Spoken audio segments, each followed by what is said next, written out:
beautiful people. Welcome to today's Thrive Live. And whew, breathe. Our topic is how to help your kids not only survive but thrive during distance learnings.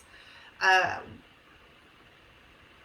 yeah, we're all on different schedules. My kids started a few weeks ago. I know some schools are starting this week and then even into next week. And I can hear the fear, the frustration, the anger, and all of that just combined from my friends and from you guys. And so I wanted to make sure that we had a moment to just breathe, pause, and put together an action step. So are we in? You got this? Because you know what? We can make this a great year. I know we can. And so first, I want to take a moment and give us our affirmation, because with every good obstacle that we need to overcome, an affirmation it's that mantra inside of our head that's like, you can do this. So this is what I chose for distance learning. And give me a like or a heck yeah in the comments below if you agree. And I have it written down because I need it. So it says, breathe. This is just a chapter. It is not your story. And what that said to me was, this is just a chapter in our lives. It will end. We will go back to school, however that might look. It will, or we won't. I don't know. I'm not making any promises, but this is just a chapter. So breathe and give ourselves grace within this period. It's new, and when things are new, we make mistakes, and that's okay. That's a part of the process of learning. So the word for today is breathe. All right. With that being said, what I want to share with you is when we started distance learning last year, I went out and I sought out other homeschool mamas, teachers, professionals who've been doing this a lot longer than I have. And I wanted to hear their tips and tricks on how to make our kids not only survive, but thrive this year in school, because that's important. We want to make sure that they're getting what they need, whether it be emotionally, socially, and academically. And I wrote an article that is linked below that has all of their tips. So take a look. It's going to dig deeper than what I'm going to do in today's video. On what I want to focus on today are the top 3 things that you can do to help not only yourself but your children thrive in the upcoming year. I almost wanted to say survive. Like, I swear, at some point I will put those 2 words together and we can all laugh at it. Point number 1. We have to be patient with ourselves and with our children. We're going on to 6 months of distance learning, or 6 months of shelter in place. And depending on where you are in the country, I know that looks differently. Here in California, where very much everything is still closed. It's a lot of face mask everywhere you go. Schools are distant. Sports aren't normal. We only have camps that are open. Museums, they're not really going again. We have a few outside venues, but on the most part, everything is still closed. So it very much feels like we're still in our shutdown period. And we've had to adjust as a family and as a children. And how I was able to be patient and to lean in is, you can tell when their behavior is not normal. Like when they're whining more, when they're crying more, when they're fighting more, when they are pulling themselves back from you. Those aren't normal behaviors for those child. That's when you know that something is not working from them. And what we need to do is we need to take a moment and we need to breathe. And we need to give ourselves grace and we need to give the child grace. Because you know what? They miss their friends, just like we miss our friends. And for the children, they really have not been able to get back to their normal lives. Sports routines are different. School routines are different. Play dates are different. Things that we took for granted 6 months ago, they're not seeing at all. And so here's what we do. Here's what our next step is. you to lean in with your family. I want you to find something that is good that has happened because of this shelter in place, of this pandemic, of this distance learning, whatever it is. I want you and your family to find something that you can look at and be like, 6 months ago, we weren't able to do this. 6 months ago, we weren't able to have dinner every night. 6 months ago, we weren't able to have movie nights. 6 months ago, we weren't able to go and see grandma for a week because we can do distance learning there. So find something, find your gratitude, find your joy, find the thing that you and your family can do together that is going to be your silver lining.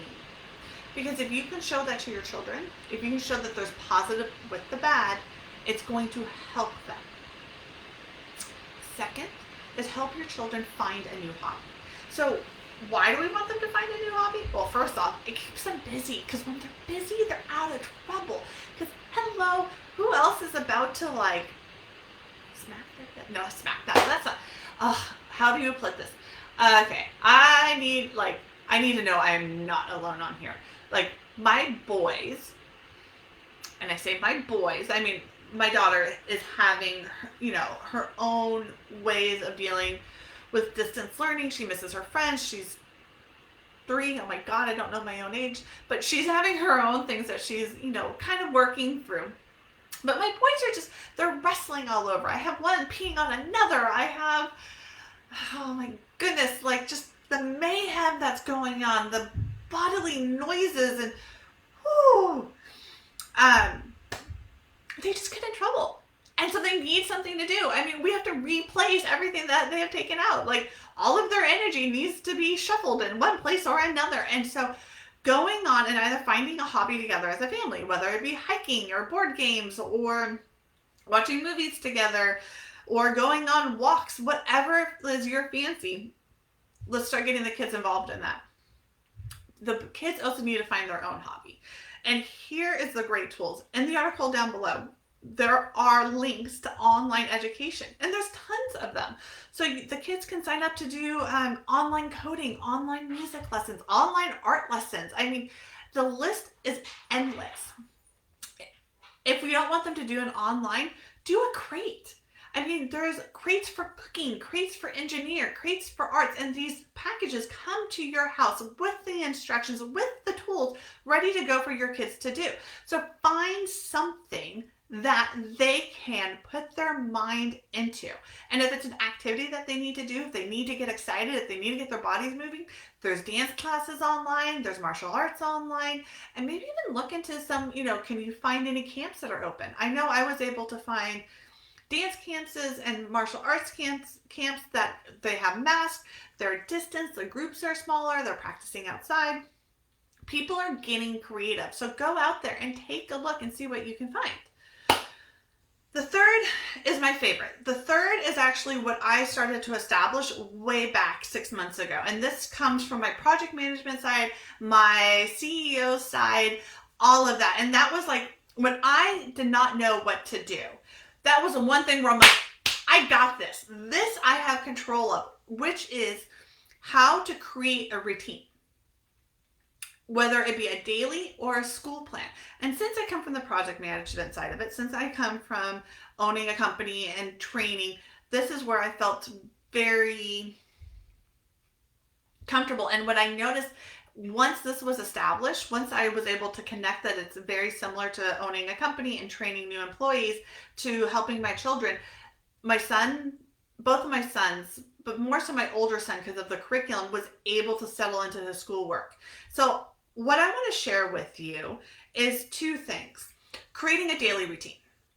And what does a daily routine look like? A daily routine is the same things that happen every single day. It's the daily chores, the daily rhythm, so to say, of your life. That means the kids get up. They know what time they're going to have breakfast. They know that they have to brush their hair and feed the animals and make their bed before they can have electronics. It's a daily set task that they need to do to be able to earn a reward.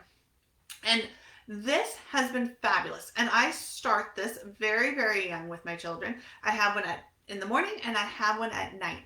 And I actually link the core chart that I use for my family in the article below. So you can either make up your own. There's a blank one, and then there's also a pre-filled one. And I show you our daily routine on how it looks and how we get our routines going. But with the routine, it really has allowed my children to know what is happening. And that's something that the nanny and I do. And I am very lucky. I have a nanny with me at home because I am downstairs working full time on a few different companies. But that's the one thing, whenever our schedules change, we write out the new schedule for the children and we present it to them for the first couple of days. And it really only takes a couple of days, maybe a week top, for them to get into their rhythm. And once they get into their rhythm, life is a lot easier. And how that looks is, for us right now, we are getting up a little bit later. So the kids get up around 6 o'clock. They know that they're going to have dinner between 7:15 and, not dinner, sorry guys, they're going to have breakfast between 7:15 and 7:30. And then they move to do their chores. So they get electronics in the morning because that's when I like to either work or work out or do whatever I want to do. But at 7:15, 7:30, they have their breakfast. We sit down together as a family, and then they get up and they make their beds, they get dressed, they feed their animals, and I feel like there's one more thing. Brush hair and teeth. So once they're able to do that, then they can go back and onto their iPads or their electronics, whatever they want to do.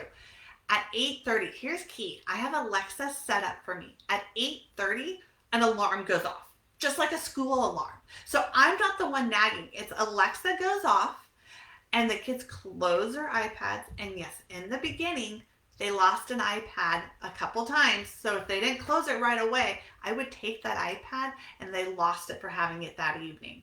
So there was a consequence with not listening to Alexa. They very quickly learned that they need to listen to Alexa. So Alexa would go off, the kids would turn off, close their iPads, put it in the shelf, and they will go outside and play.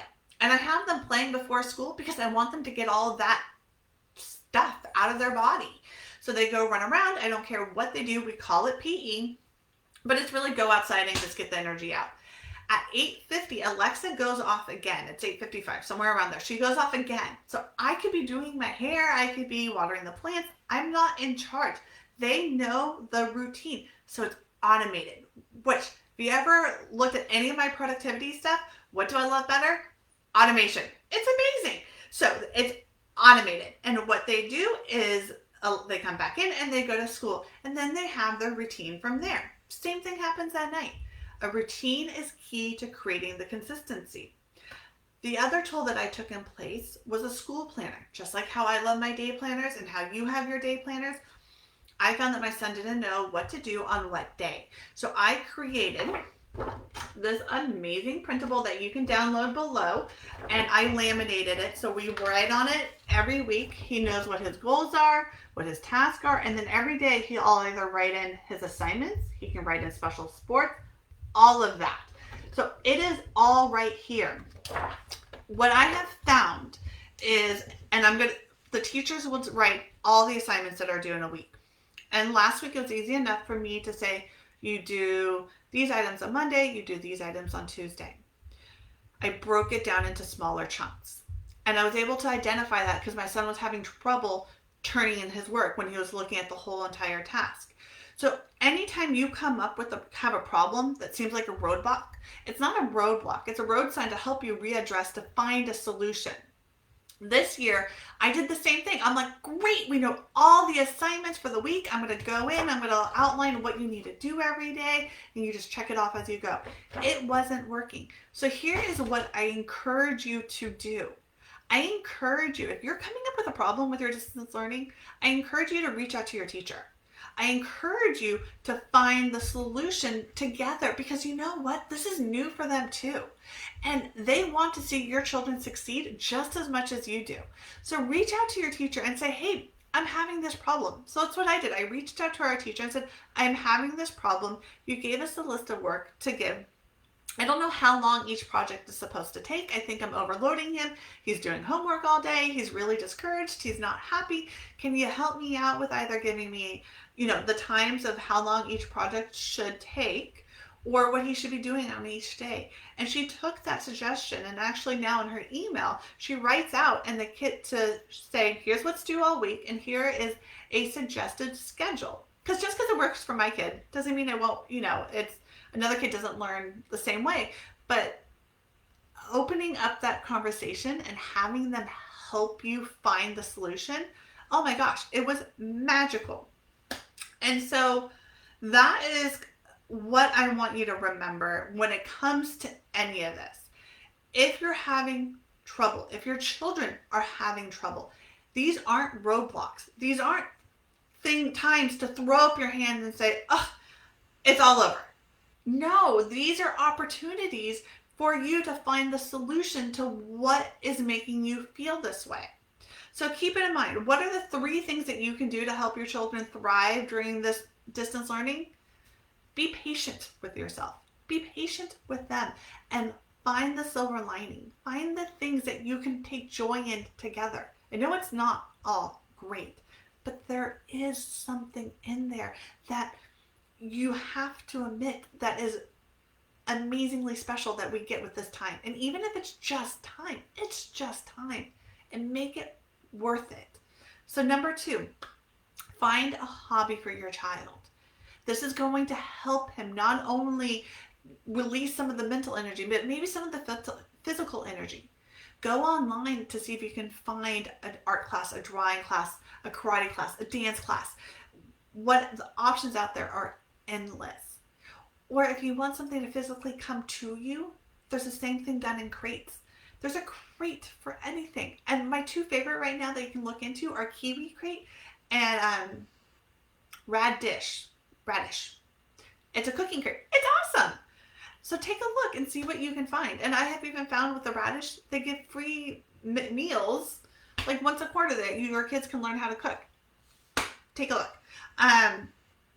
Create a daily routine. The daily routines are hands down, whether we're in a pandemic or not, it's a must. And it's a must from little tiny infants all the way up to us ourselves. I'm a huge fan of having a daily routine that helps you thrive and having a plan, helping your children learn how to create a plan that helps them succeed.